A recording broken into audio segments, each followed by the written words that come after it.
Good evening and a warm welcome to you all. I'm Alex Lewis, an operations consultant here at the Inter-American Development Bank and your host for this evening.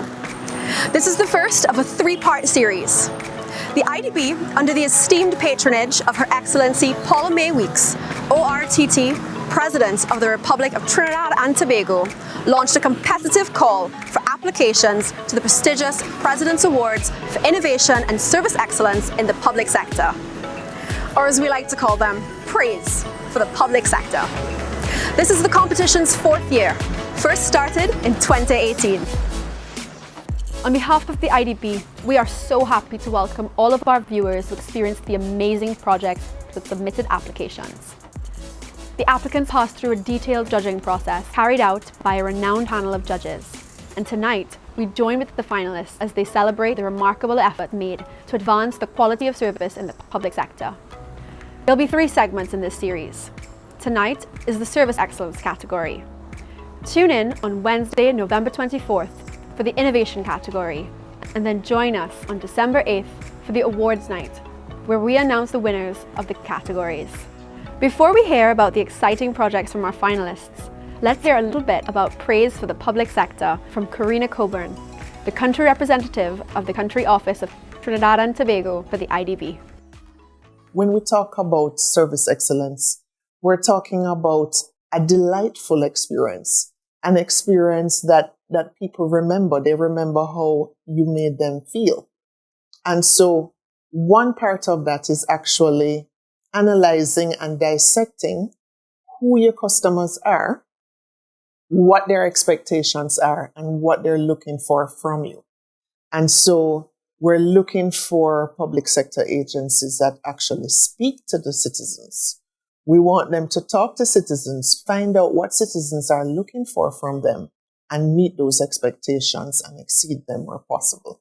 So we want to ensure that all stakeholders within the country actually embrace and engage the interaction that is necessary with government services. And so it's important for public sector institutions and agencies to innovate because the expectations now are different. No longer will we sit by and wait in long lines or take half day off work to sit in a line at a government agency to get services which we as citizens have been paying for and deserve to have delivered efficiently. Instead, what we want to see are government agencies delivering services at the quality that we as citizens deserve and should experience and should expect. And so whenever we see that occurring within the public sector, we want to shine a light on it, we want to expose it, we want to reflect that back to those who have taken the steps to make that happen and inspire others to follow that example. I remember when we first started with the P.R.A.I.S E Awards, the thinking was that we would have to offer financial compensation, big prizes. And we thought, well, maybe what's needed here is just recognition, just acknowledgement. You know, just someone saying, we see you, we've seen what you've done, and it's important. And so when we approached President Paula May Weeks at the time, she didn't hesitate to give this her endorsement. And many people may not know, but she sits personally, reviews those shortlisted applications, and chairs the judging panel on the day of judging. And she and the judges are always pleasantly surprised by the quality of the submissions and the presentations. This year, for example, we had one group that had technical difficulties and they didn't miss a beat. They continued. They were able to deliver their presentation seamlessly, and they're doing so in front of the President of Trinidad and Tobago. And this is the quality of public servant that we see before us contributing to the development of the country. So I think, you know, we've been always surprised. We have worked extensively, as you know, as the Inter-American Development Bank with the public sector of Trinidad and Tobago. And we know that that talent is out there. We know that innovation is happening. We know that excellence in service is also happening. But maybe it hasn't been talked about enough. Maybe it hasn't been discussed. Maybe it hasn't been highlighted. And so this is one of the reasons why we have been proud to organize and support the presentation of these awards each year. And we hope it will continue going for the foreseeable future. Thanks, Karina. The IDB has made the President's Awards an annual event as a testament to the commitment, dedication, and resolve of many public servants working tirelessly towards delivering on their mandate and meeting the expectations of citizens. Tune in on December 8th, where we'll reveal the winner for the Service Excellence and Innovation Awards. Tonight's segment highlights the finalists in the Service Excellence category. This category is expected to capture the finalists' ability as public service providers to meet and occasionally even exceed the public's or customers' expectations. Before we introduce the 2021 finalists, let's take a look at last year's winner of the Service Excellence Award, the Office of Procurement Regulation, and the winner of the People's Choice Award for Service Excellence, Eastern Regional Health Authority. The Office of Procurement Regulation is a body corporate established pursuant to an Act of Parliament.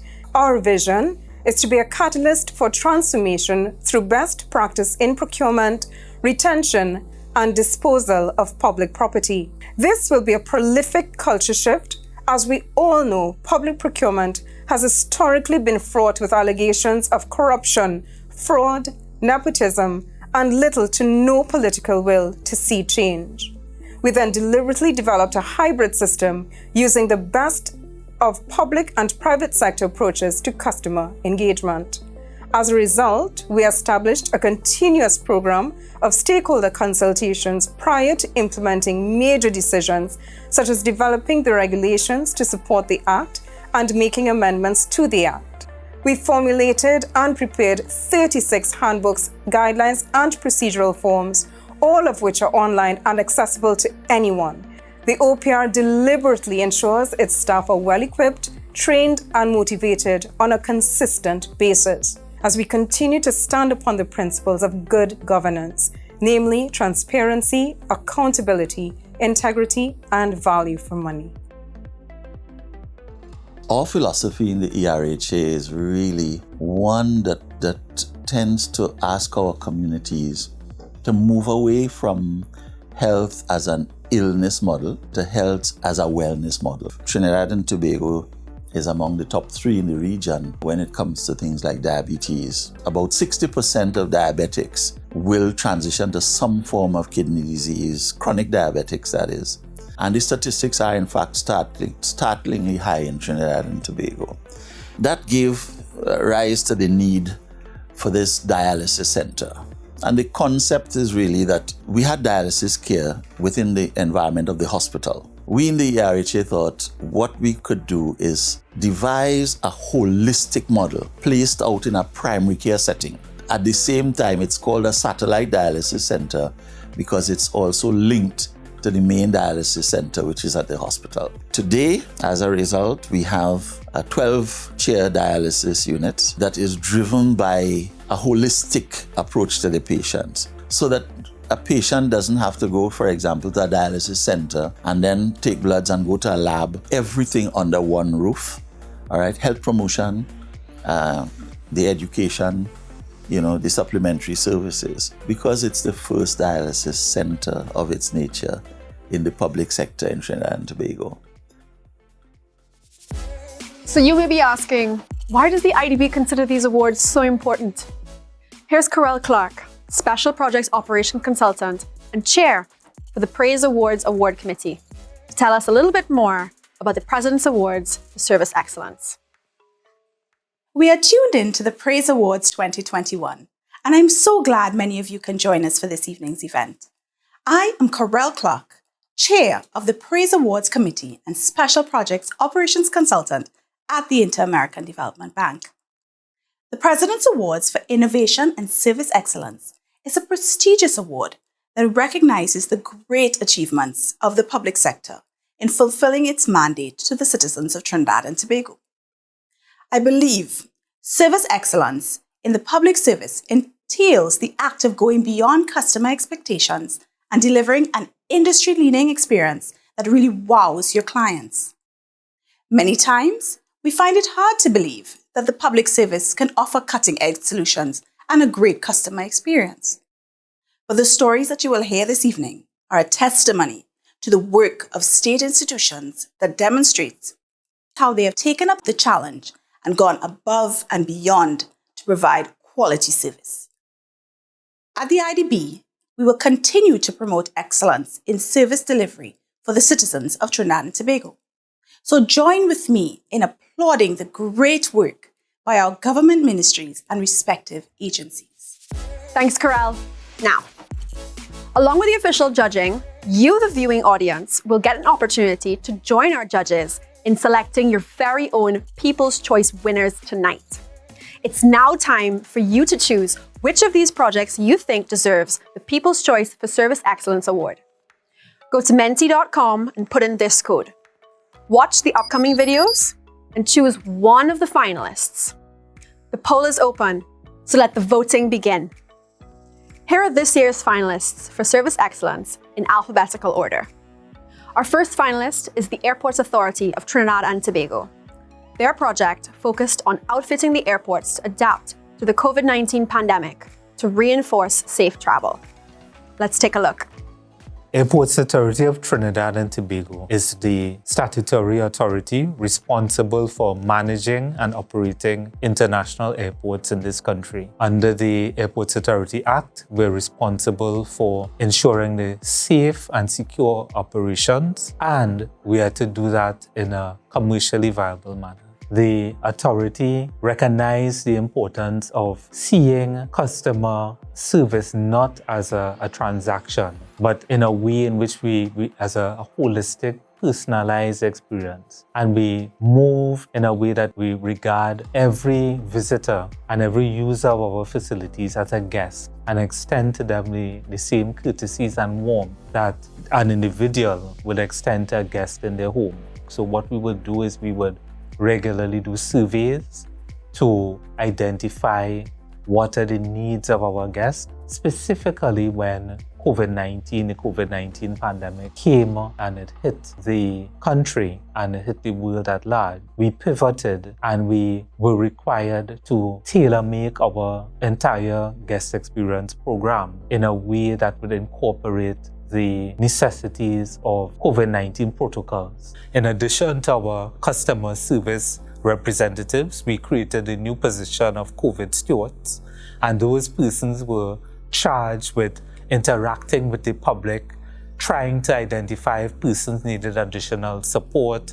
On the physical side of it, we ensured that in addition to the physical sanitation of the premises and the facilities, we ensured that there were tempered glass set up in every place where there was an interaction with the traveling public. And we also tried to use technology, not just for greater efficiency, but to minimize the points of contact and the possible risk of transmission of disease. So, for example, we try to encourage persons to check in using web check-in. We try to encourage persons to use the self-check-in kiosk instead of joining the queue as much as possible. And we even encourage persons to use our automatic parking system kiosk as much as possible for payment, as opposed to using the cashiers for physical exchanges. As the country's borders remain closed for more than a year, we had to survive on 5% of our revenue. And yet with that, we were able to maintain very high standards, keep our systems operating so that COVID-19 vaccines could continue to come into the country, and also important drugs and PPP equipment. So we kept the country's supply chain running in spite of that. In the midst of that, we acquired the recognition of health for our systems in place through the ACI Health Accreditation Program. We also were recognized by Skytrax for having the best airport in the Caribbean. So those are no small achievements for an organization under strain for more than a year and operating with just 5% of the revenue. So our service is one that millions of people, not just in Trinidad and Tobago, but to the world, our service touches their lives, and we take that responsibility very seriously. Is this your favorite for People's Choice? Go to menti.com to vote. Our second finalist is the Civilian Conservation Corps. CCC shifted their entire program online and simultaneously retrofitted their in-person spaces to accommodate the COVID-19 restrictions. Let's take a look.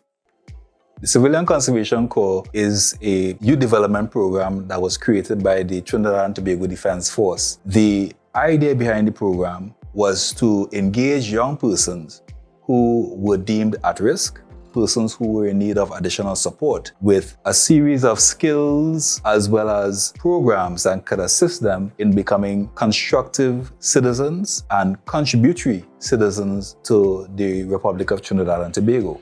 This year, COVID-19 and the pandemic has really proved to us we have to find different ways of keeping it going. We could not sit back on our laurels and believe that we just have to wait until the pandemic is finished for us to restart. We owe it to those young persons to be innovative and to find a way to get the training done. And it is through the liaison with the staff that they would have recommended to the program director that we can go online. Using a simple device as a cell phone, we're able to log on to classes, engage in a full 45-minute session, be really interactive with the lecturers, ask very pertinent questions as to how they can self-empowerment, self-confidence, self-actualization in terms of their own development. And it was really interesting when I sat in on a couple of the sessions to hear the questions that our young participants were asking. I'm very, very interested in. We found a way to keep the program relevant. We found a way to keep the program open. And those young people are on their way 2 months to go in the program to receiving their certification and allowing them to take the next step into their blossoming careers to come. This award should have been given to the CCC many years ago. We have had over 28,000 persons who have passed through this program and graduated successfully and have gone on to forming and creating their own careers. I don't know that there's any other youth development program that has that rich history and has that great impact, because when you look at the graduates from the Civilian Conservation Corps program, they are in all spheres of existence in Trinidad and Tobago. They are employed in the public service, they have their own businesses, several of them. We are big on entrepreneurship. They've formed their own businesses and they come back to the program, and now with our alumni program, they're going to be assisting our current cohorts in terms of career development as well as finding their way forward. The Civilian Conservation Corps is undoubtedly the leading youth development program in this country, but I definitely believe that this program deserves this award, not only because of the numbers of persons that have been impacted by the program, but also because of the lives that we've saved. Remember to vote for your favorite for the People's Choice. Go to menti.com and enter the code. Our third finalist is the Eastern Regional Health Authority. ERHA led an agency-wide reformulation and mobilization of resources for a national and regional COVID-19 response. Let's hear a little bit more about that. The ERHA is one of 5 regional health authorities in Trinidad and Tobago, starting from Matlot in the north down to Guayaguayari in the south. We were asked to commission the first quarantine facility when the people from the cruise ship were being brought back home. So that we started with incidents, we moved into treatment, and we moved into control. The first quarantine facility was commissioned by us in March 2020, and that facility was in fact chosen because of the need to present people a serene and calm environment because they were going into a sort of confinement. So the curative environment and we moved into Balandra and we set up infection control procedures and everything to operate a proper quarantine center. The first step-down facility later on in the area of treatment was more of a country environment, and we emphasized health promotion. We emphasized the country atmosphere. There was some gardening going on the compound, and so the residents at that point in that facility were afforded the capacity to be exposed to agriculture and that type of thing. The third facility was the second actual quarantine facility. For that, we had sports facilities here so that the quarantine people were able to move around, and enjoy some leisure, some exercise and that type of thing. And of course, the first mass vaccination site in the country at the Tacarigua Racket Center, because the vaccine site was outfitted with everything to include a resuscitation area, ambulance support, a full medical team support. When we were starting the first quarantine facility, we did not have to assign staff. They volunteered to become co-residents and reside within the quarantine center for 2 weeks or so as required. And that level of commitment we see as exceptional in terms of national value. The level of care that we provided was richly rewarded by the feedback that we got. We had a 92% satisfaction level from the clients coming out of that facility. People who were in quarantine or in the step-down facilities were given education on how to deal with themselves in COVID after they were discharged. Even while they were there, if someone had a birthday, we celebrated their birthday with them so that we were very people conscious. And we think that the public will acknowledge that.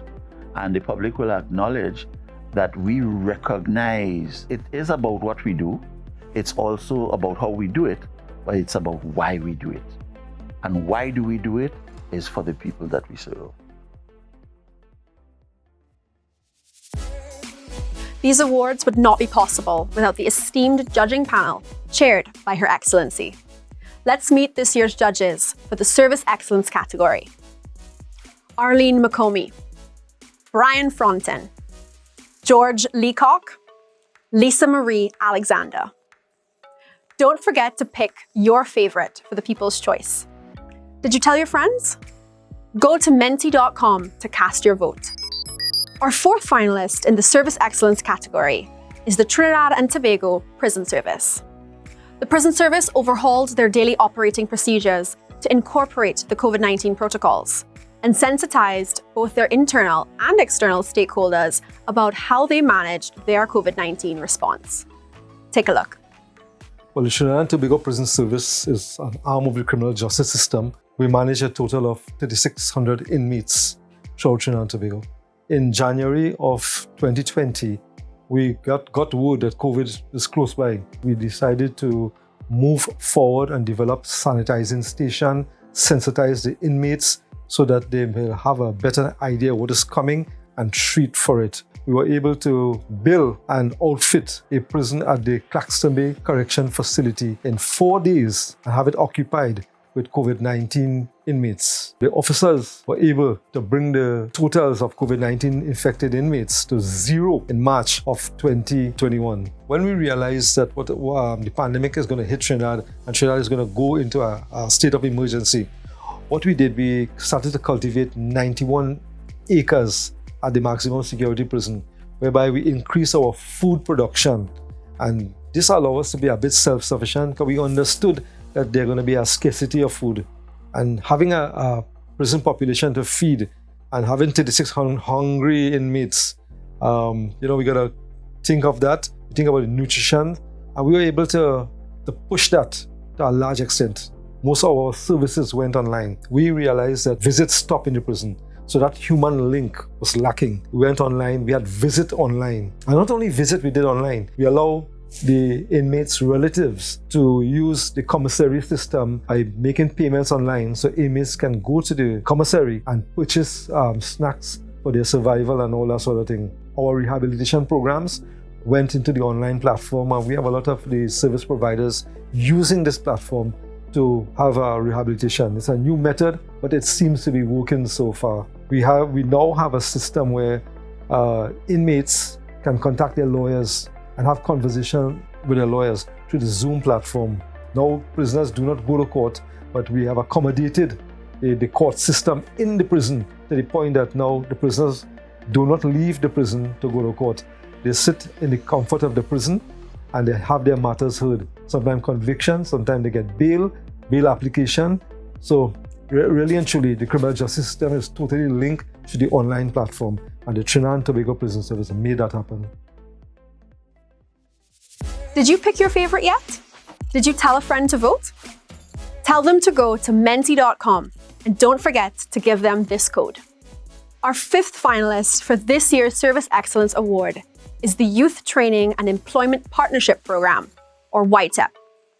In October of 2020, YTEP launched its online training platform. This is their project. So the Youth Training and Employment Partnership Program, YTEP Limited, is an agency of the Ministry of Education. We aid in transforming lives by equipping our beneficiaries with technical and vocational skills and professional development courses that can lead to wage and/or self-employment. Our target audience includes at-risk or marginalized youth, displaced or retrenched workers, and even members of the prison system. So technical and vocational education, TechVoc or TVET as it is often referred, is an aspect of education that looks at the study of technologies and the acquisition of practical skills in the various sectors of the economic and social life. As such, it demands the physical interaction for the transference of our skills in terms of the techniques related to a particular skill and tacit knowledge. Consequently, the impasse of the pandemic had a drastic impact on our training operations. So in October 2020, YTEP launched its online platform, which sought to convert aspects of our training operations to incorporate virtual technologies. Simply put, our practical training went to our online platform. This afforded us to attract in excess of 4,000 applicants of eager persons willing to benefit from our suite of courses. Consequently, we partnered with Powell House Publishing in order to launch or incorporate a digital literacy application. This is to support our trainees who have literacy issues, as they are required to navigate the online platform. They needed that additional support. YTEP believes in the ethos of education for all.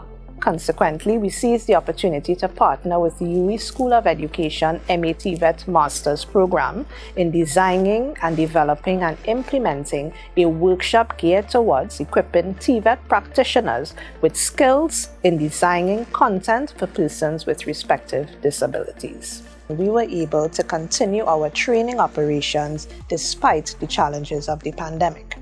Additionally, we were able to share our experience with our regional brothers and sisters in the 5th International TVET Conference.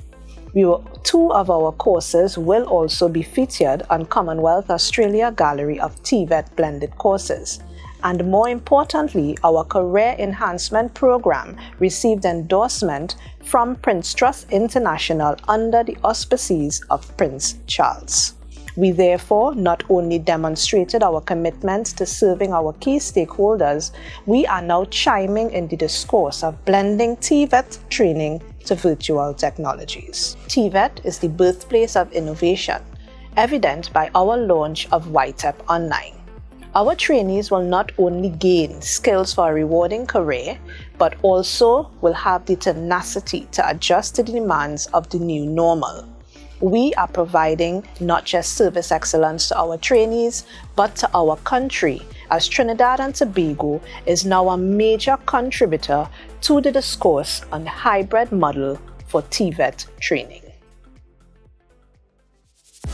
Congratulations to all our finalists. The projects are so impressive. Remember to vote for which project you think deserves the People's Choice for Service Excellence Award. Here's the code again. Go to menti.com and enter the code to choose one of the finalists. Voting closes on November 30th, so spread the word and vote. We really wish we could award all of our submissions for their hard work within the public sector, and we continue to encourage you to submit your applications in the coming editions of Praise for the Public Sector. Ladies and gentlemen, that's it for this evening's segment. On behalf of the IDB, congratulations again to all of our finalists. Tune in on November 24th for the Innovation category, and then on December 8th for Awards Night, where we'll reveal the winners of these prestigious awards, as well as the People's Choice Awards. Until then, stay safe, get vaccinated, and have a good evening.